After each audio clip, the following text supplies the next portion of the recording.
A very good morning, everybody. Welcome to the Flow Show. It's CPI day, US CPI day. So we're going to be looking at those numbers today, see what's what, see what the potential outcomes and likely price moves we're going to get on those. We shall start off, as we often do, with some of the headlines. In China, China's Securities Daily published a piece saying that China's GDP growth may slow in Q3 before improving.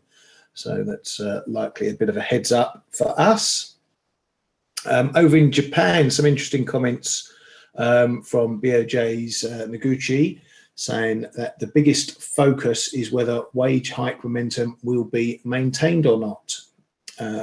We haven't. It says raising of the YCC allowance band does not signify a tightening of monetary policy. If the central bank holds rate hikes and inflation comes down, the risk of a hard landing will be reduced.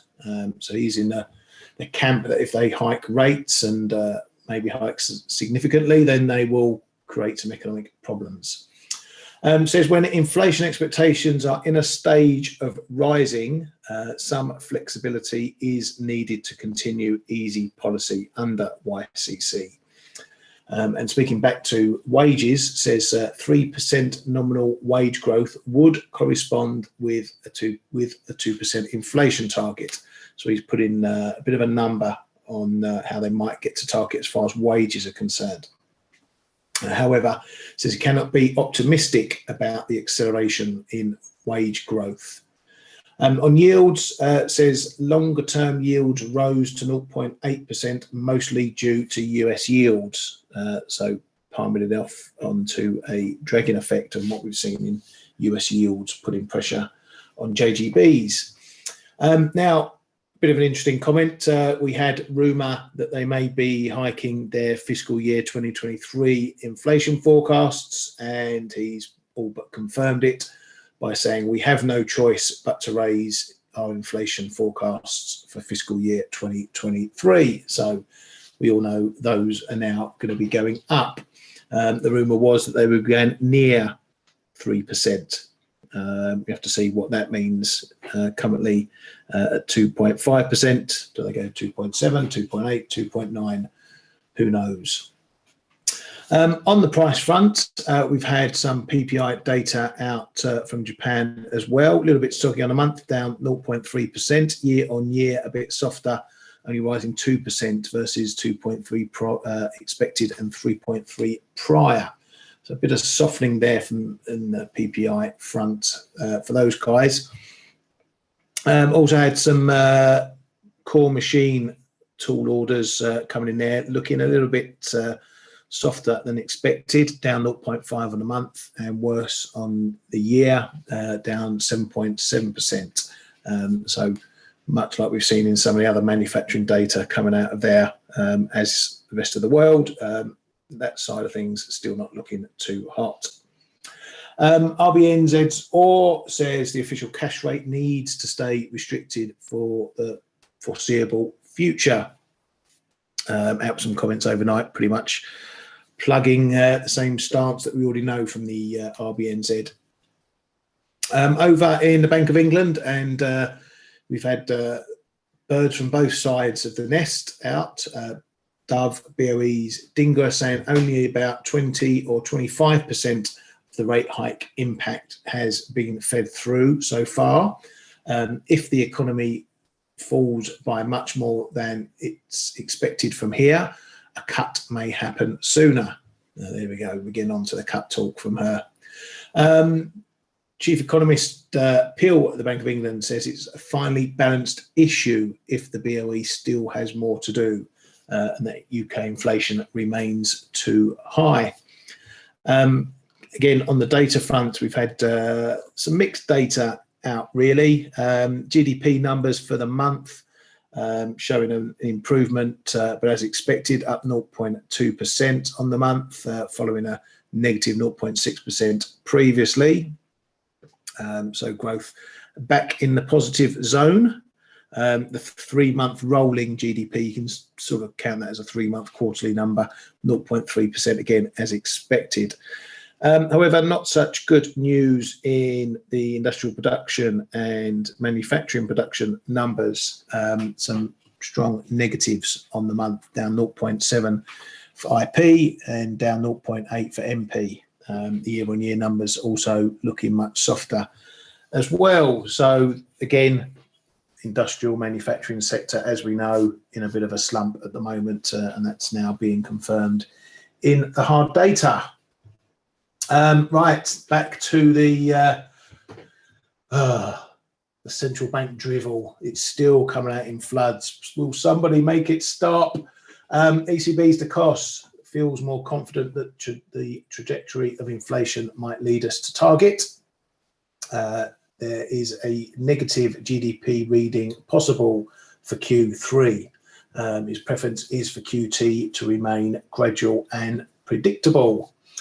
Bit of a different slant from one of the hawks, ECB's Nagel of Germany, Bundesbank, saying that pausing could be an option. The inflation beast is still there, but to a certain extent, we have tamed the beast.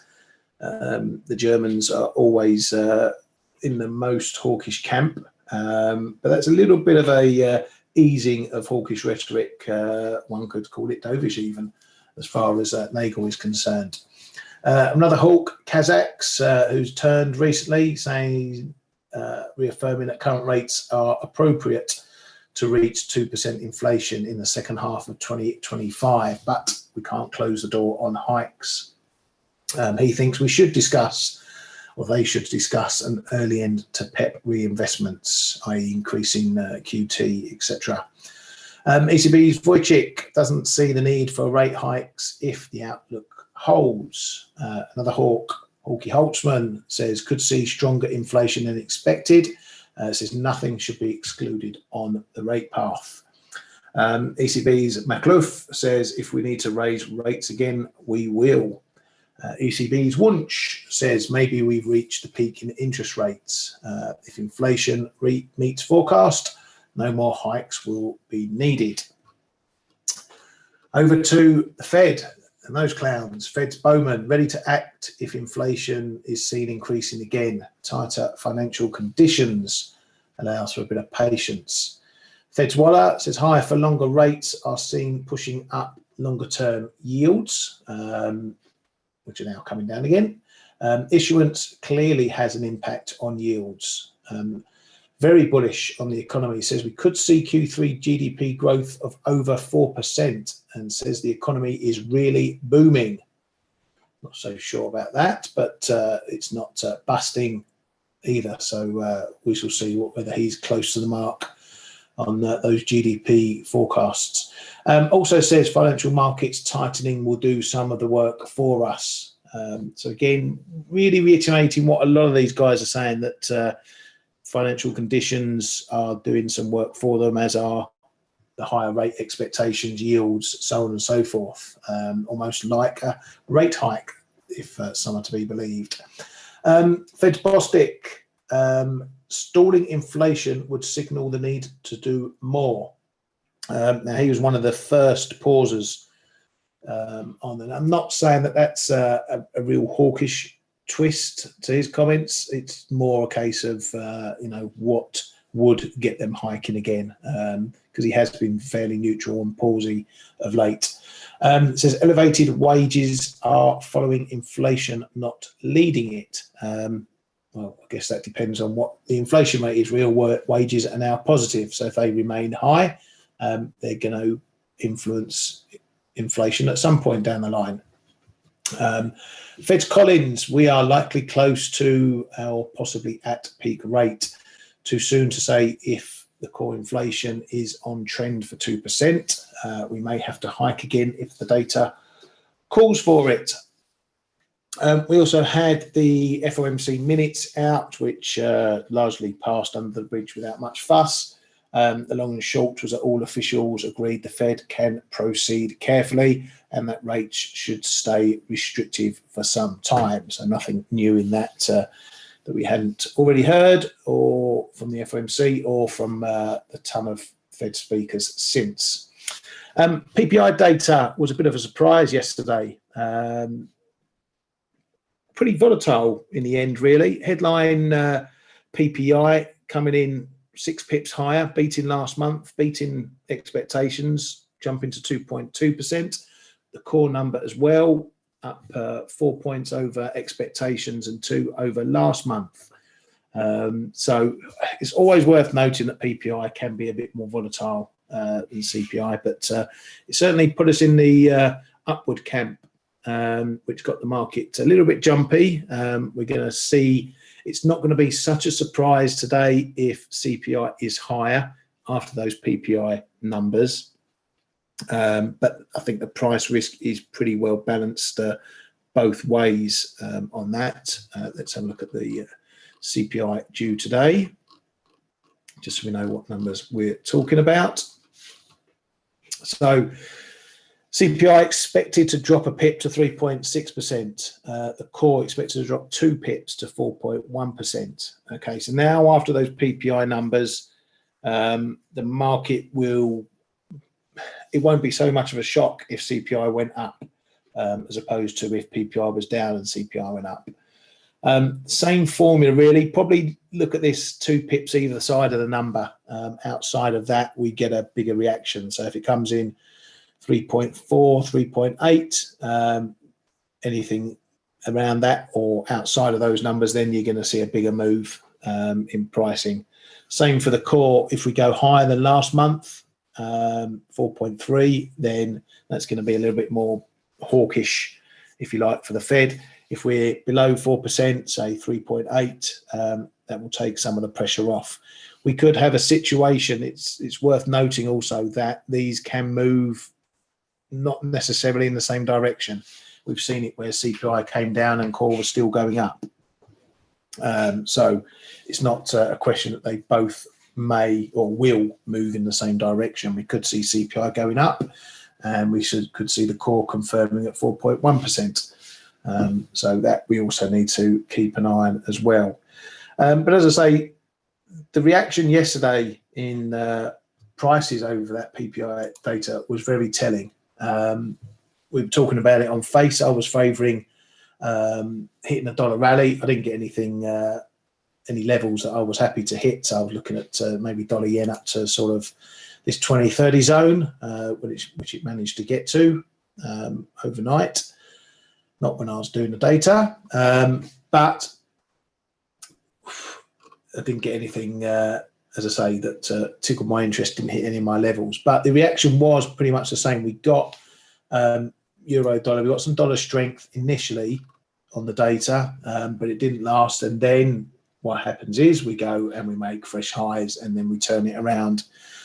I was explaining to one of our gents in the room who was saying, you know, sometimes you see a reversal in a price and then it goes further on. And that's something that is prevalent over data. I've been feeling all through yesterday that, you know, the dollar was likely to get hit or that dollar weakness was going to persist, but we did nothing. We waited and then we got over that PPI hump. The event risk got removed. That gave the pressure, let the pressure flow. That gave the euro the chance to push up to new highs. Hasn't gone very far, let's be honest. It didn't even manage to get to well, this morning it nearly got to 106.40. But yesterday just about managed to tick 106.30. So it's still cold, very tight here. It's still not ready to rock and roll. But it's keeping this momentum going, if slowly but surely, off the bottom of that 104.50 area. So I'm still pretty bearish on the dollar in the short term. I'll be looking for the similar reaction on CPI. If we get hot CPI numbers, we're going to see the dollar get bought up. If it's a decent enough bout, and I want to see something decent, I don't just want a 15, 20 pip move, then I'm potentially going to look to fade it because I think dollar is a rally seller for now. Yields, we obviously need to keep an eye on those as well. Again, didn't do an awful lot over the data yesterday. You know, no real big move there, but we're still edging lower. So we're still not quite ready to find a bottom. We may get a bottom around somewhere between 4.5, maybe down to 4.4, 4.3.5, depends. we may have seen a bottom. I'm not sure yet. What I definitely think is we may see a firmer top around 4.7. So if we do get strong CPI numbers, we get a bounce in yields. If it gets up there, can't get through there, find resistance into 4.7, that's going to be my signal to maybe start selling some dollars at that point. So lots to think about for this one. Depending on whether you're a dollar bull or a dollar bear, you need to know what the data is going to do. If you want to see the euro falling, then you don't want to see it getting above and holding above 106.30. That's a line a lot of people are looking at the moment. So again, we may just be pausing before taking another leg. If CPI is confirmed higher, we get a dip, the market's happy to sell dollars on that, then I would not be surprised if we do suddenly move up and break that high and maybe tick on up towards that 107 level. But given the price action over the last couple of days, I don't think it's going to be a straight line up there, maybe more of a grind. But the CPI data is the bigger number. It has to be said, so it may have a bigger impact in markets. Coming over to dollar yen, and we got to move up to 2030, and I was eyeing this area to see whether there was anything more left over from what was done after the jolts, and didn't they intervene. We did have a move through not long after that on Friday, obviously NFP and everything involved in that, but since then this 2030 still a sticky level. We couldn't break through it yesterday, can't break through it this morning, so it is a strong consideration to pay attention to if we get above there, and it is possible. Again, if we get a strong CPI number, the key will be, can it hold? If we go up to, you know, these highs, 50s, 60s, it only lasts a few seconds and then we're back down again. That's good. This level will probably come into play again. It'll probably firm up as resistance once more. Again, that will reaffirm my thoughts that maybe we're seeing a bit of dollar weakness creeping in. But if we do get and hold above there, then it's still all about this 150 level. So I'm more inclined now to hit a rally in this one if I see one, rather than sitting on my hands as I have been all week. I've not actually traded all week yet, just because I'm not getting my levels, and it's fairly quiet, low volatility. I'm just not going to go chasing a trade. Cable, over that data, it's taken itself back under 123. So this is looking like a bit of a fake out or double fake out, however you want to call it. Unless we get below 122, 60, 65 though, the trend remains in play. So if we get a dip down here on strong US data, that might be a consideration if you want to short the dollar or if you want to go long the quid. If we can't get through that level, then maybe that would be the springboard. A third move back above 123.10 odd might look like it wants to push higher from that point. And then we've got some small levels in the way. The big point is still 124.50. Got the fib up there from the move down, and it's that old level we've been talking about for so long, that always seems to have a say in the price patterns that we see. So all these levels in between are a bit small. That's the doozy level there. If you get up there, you've got to ask a question what the market wants to do with it around that. Oil, going to have a look at as well. We've had a few oil bods out today. Saudi Energy Minister saying that we will continue the voluntary cuts until the year's end. So a few others, Novak and the like, talking a load of hogwash about how the market sets prices, not them fiddling with their production levels, of course. It's the market. Long and short is, it sounds like they're just coming out with some comments to keep things propped up. Oil closed the gap for all you gappies out there who like trading gaps and whatnot. What looks significant though is that we made a low above the prior low. So price action wise, this could mean that we're solidifying this low down here, this bottom down here. It's still short term, still a lot of work to do, but You know, we always talk about if you want to catch that knife, you need some evidence that points to that. Well, that's a low, and then that's a high low. You know, that's the sort of evidence you want in your locker. What it's got to do now, though, is get above this 84, 84 and a half, 85 area, just to put us back into this zone. If we do that, you know, it's still not out of the woods. It still had a big dump off. It's looking a bit like yields as well, you know, coming off the highs. But small steps, get above 84, 84, then we're back into this zone, and then we need to break above the highs there and, you know, around about this 87, 88 level again, just to take the pressure off and turn around some of this. So for me, it's still in the balance on this one, which way it wants to go, whether it's further down or back up again. Just watch the levels. And on that front, dollar CAD, another one, you know, oil related, looking a bit of a similar picture, just going a bit of sideways at the moment. I am still interested in hitting a rally in this one. Maybe the CPI will do it today. Wasn't interested in anywhere 36.20 yesterday. That's just me. I like to have my levels and stick with them rather than go chasing it. But I was getting a bit of FOMO yesterday, particularly with euro dollar in the afternoon. I had to go for a little walk around the block just so I didn't do something stupid. All else, euro sterling, it's looking as we've got this short-term downtrend. It's very short-term, just for October. And the high of that is coming in, depending on how you want to draw your lines off these levels, round about where we are now, this 40 level. So we can't get through that. So we're keeping the downtrend on. Ignore that wick there. That's not a real wick. That looks like a broker roll wick.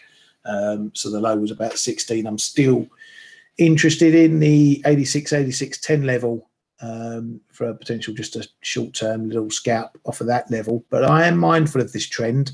If we get down there and the bounce is only limited to, you know, 20, 25, then I'm going to be a bit cautious that maybe we're going to have a move through. Then I want to see this tested and holding a couple of times before I have real confidence that this level is going to hold and we're potentially going to bounce from that. I'm still core long anyway, so this will just be a short-term play, just for something to do, really. Dollar China, another one, not going anywhere significant, pretty much glued to in the 729s, 730s.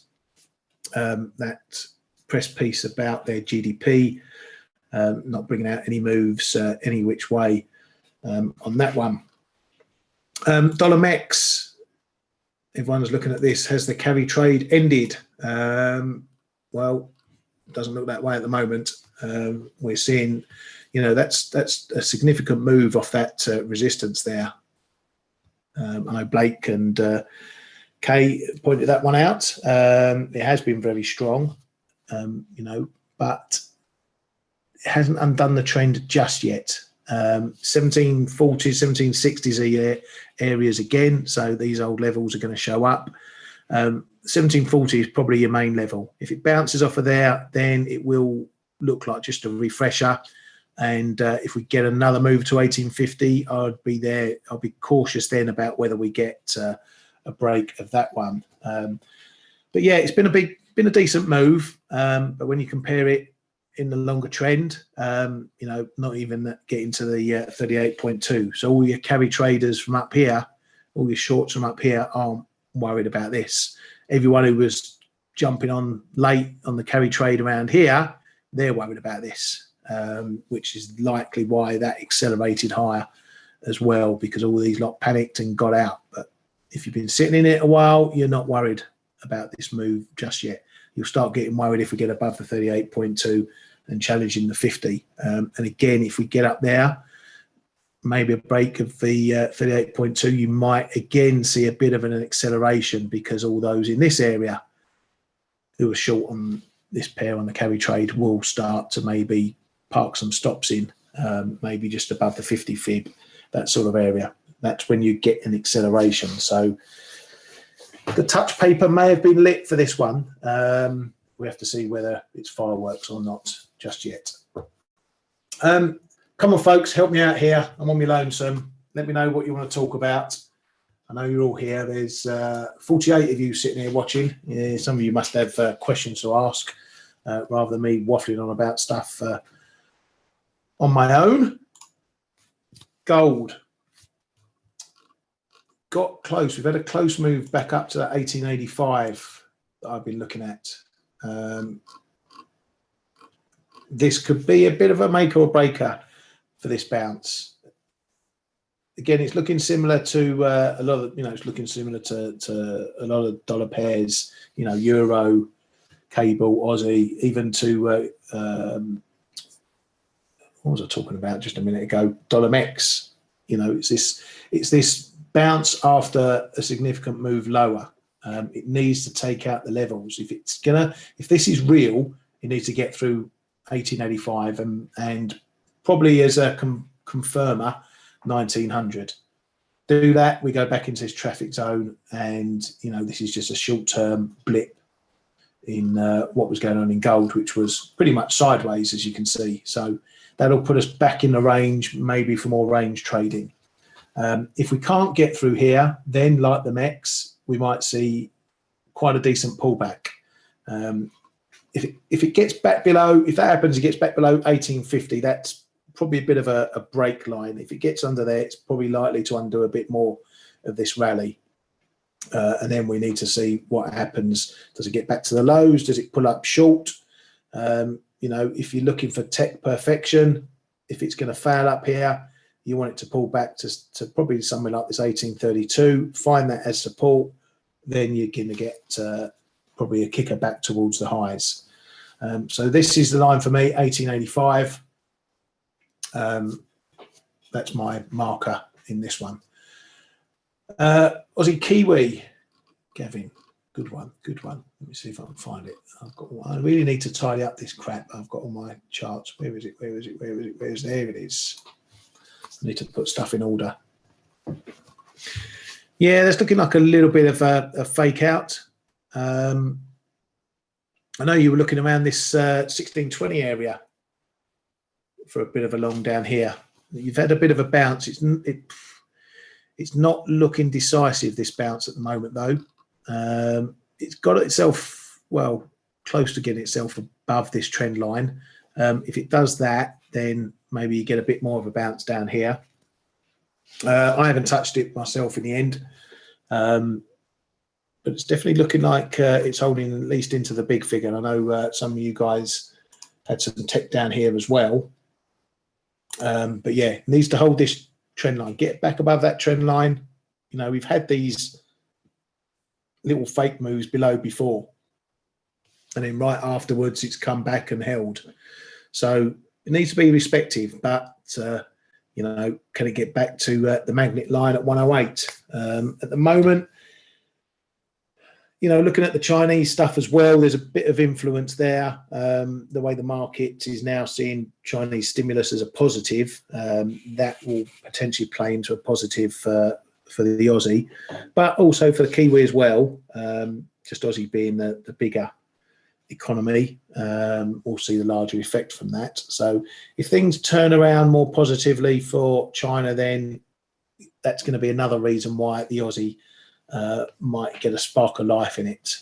But for now, Kiwi just seems to be the one that economy fundamentals just seem a bit more bullish on that front. Giuseppe, Kiwi Swiss. Wow, you did pick them up.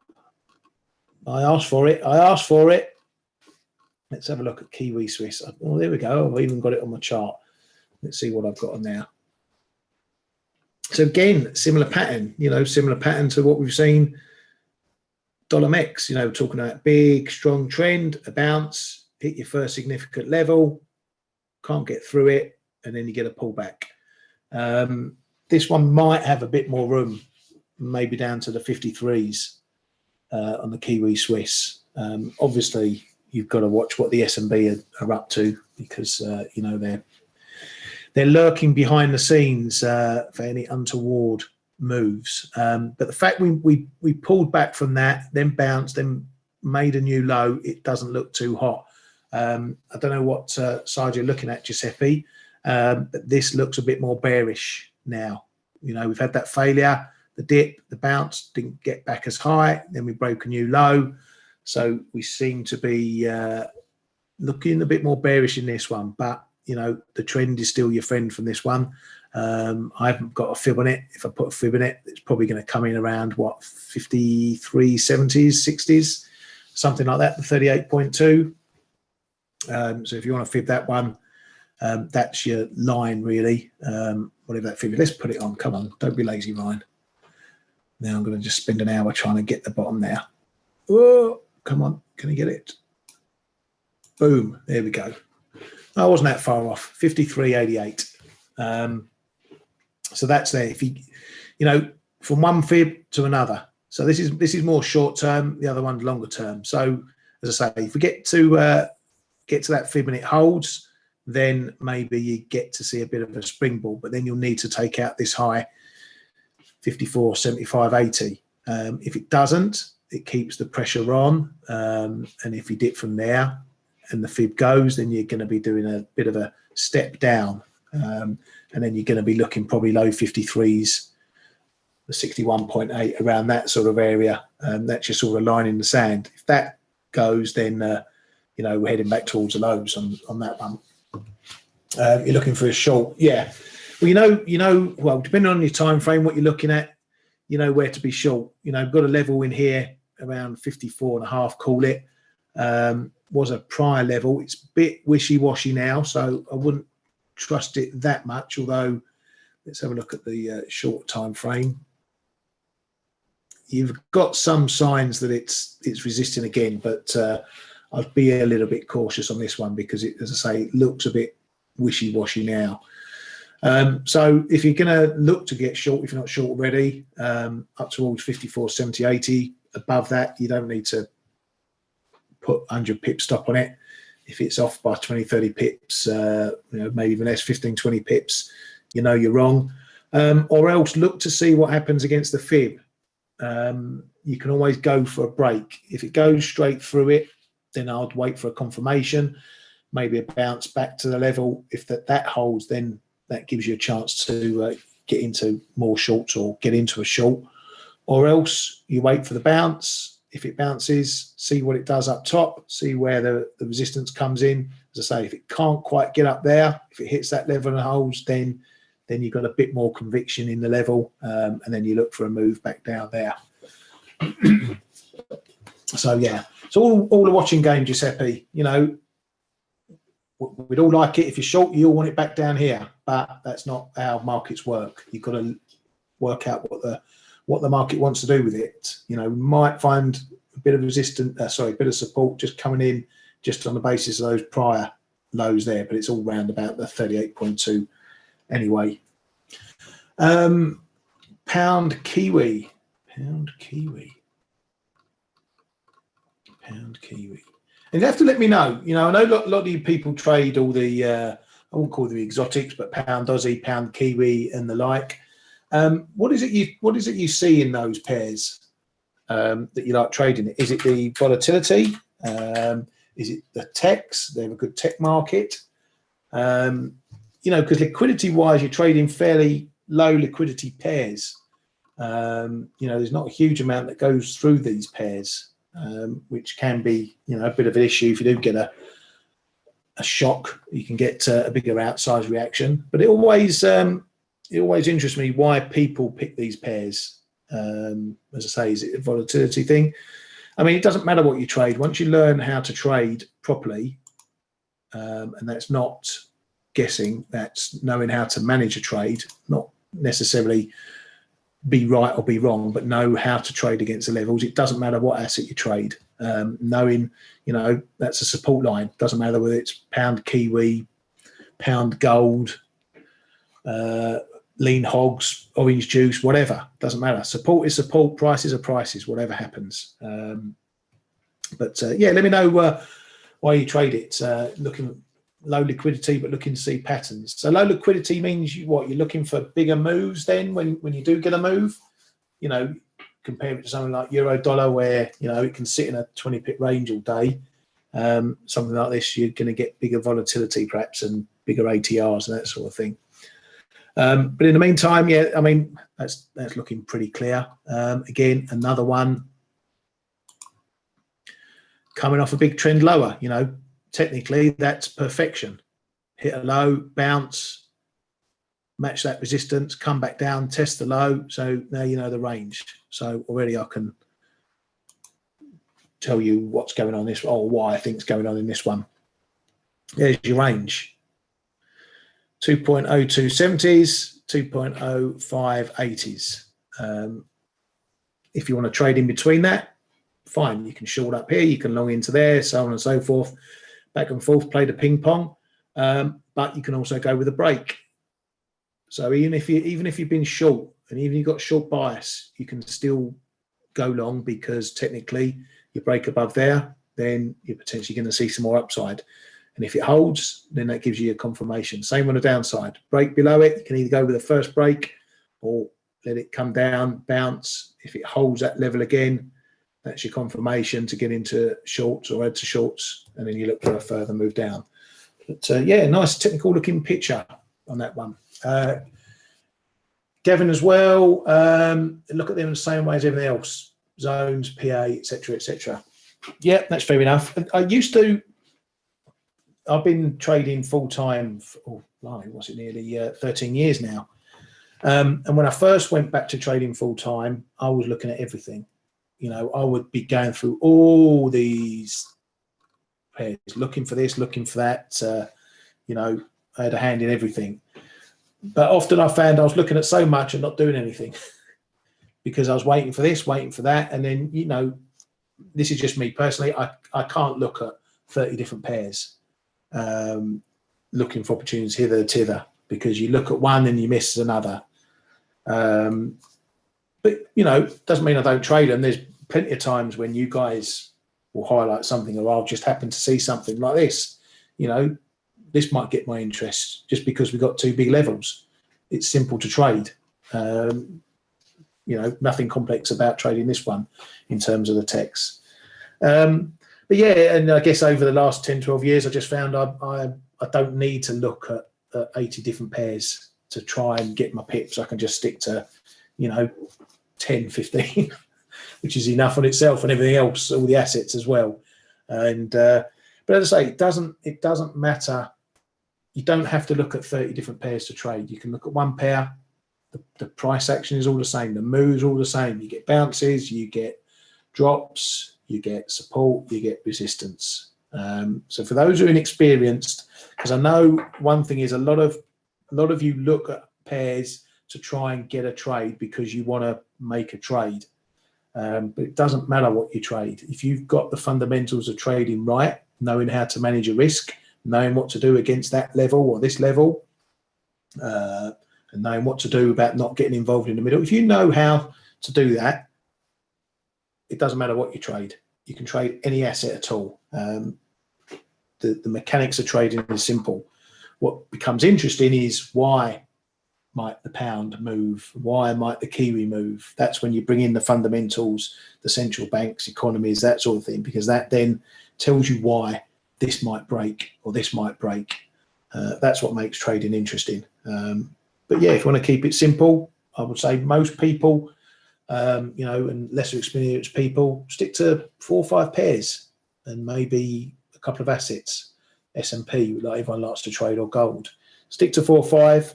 Learn how they work, because once you learn how they work and how prices move, how price action moves, you can apply that to anything you want. But yeah, you love looking at different stuff. That's what makes this so exciting.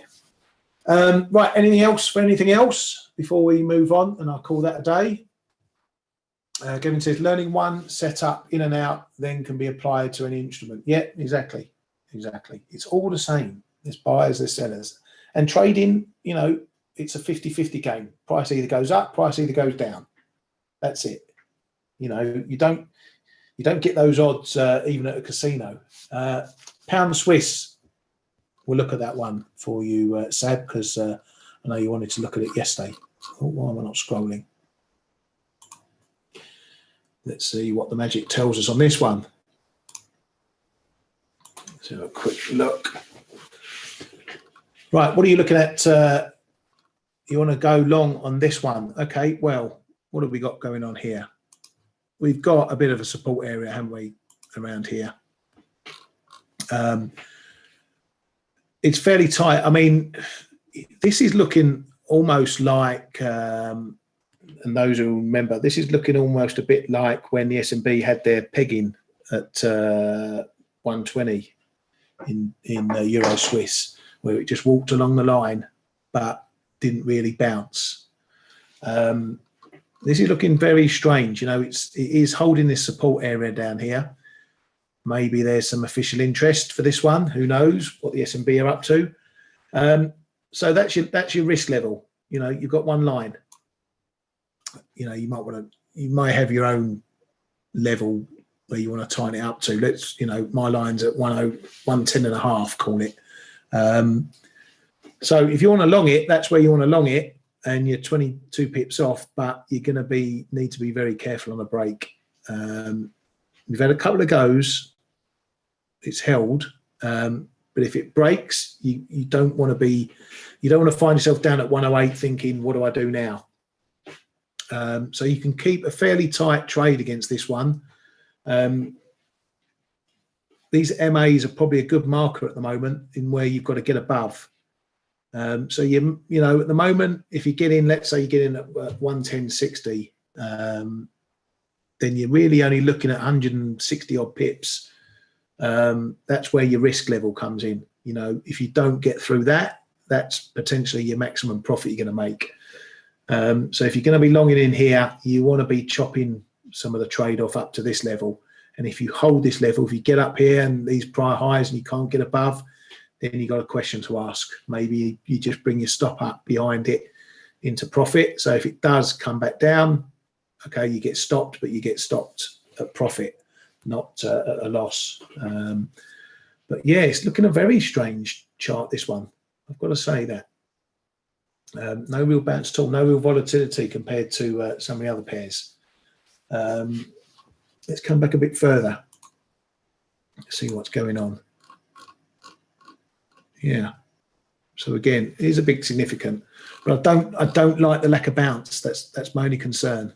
I don't like the lack of bounce. If you do get a bounce above these MAs, they're maybe going to move up to 115, and that's really a key level for further upside. But yeah, be very careful on the break of that one, Sab. Most definitely.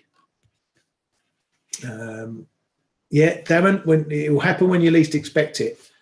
You know, I don't like a level being tested so often, but it's very rare you see a level tested this often, which again suggests there's something going on here that we don't know about. I don't know if it's some official bid, maybe the S&P have got some orders in from someone, or they look at this one and they don't want it sinking too far. I don't know, but it's very rare you get a level holding like that. But yeah, the breaks can be significant. You know, that 180 pips, you know, you don't want to be getting caught out on that. And you don't want to go offside and hope it comes back at you, and hope you get it back above the level. So, you know, I'd rather do 10, 15 pips trying it on a stop, and then waiting for it to come back and confirm again, than ended up 50 pips offside thinking, oh, it's just going to fake through and then bounce again, because that's when it drops down to 108 and then you're staring a bigger loss in the face. Oh, Darren, yeah, don't tell me about that. The S&B, yeah, there weren't many people who didn't get caned on that one. That's a different story, not for today. So anyway, right, keep an eye on that CPI numbers. Watch the reaction. The reaction is going to be important. Doesn't matter whether you're a dollar bull or a dollar bear. You need to watch the reaction. It will tell you all, same as it did for the PPI. And you know, when you're watching the data, that's what you want to learn. You want to be learning what the price does on certain data points. Has it changed? Are things as bullish for the dollar on strong numbers now, or are they not?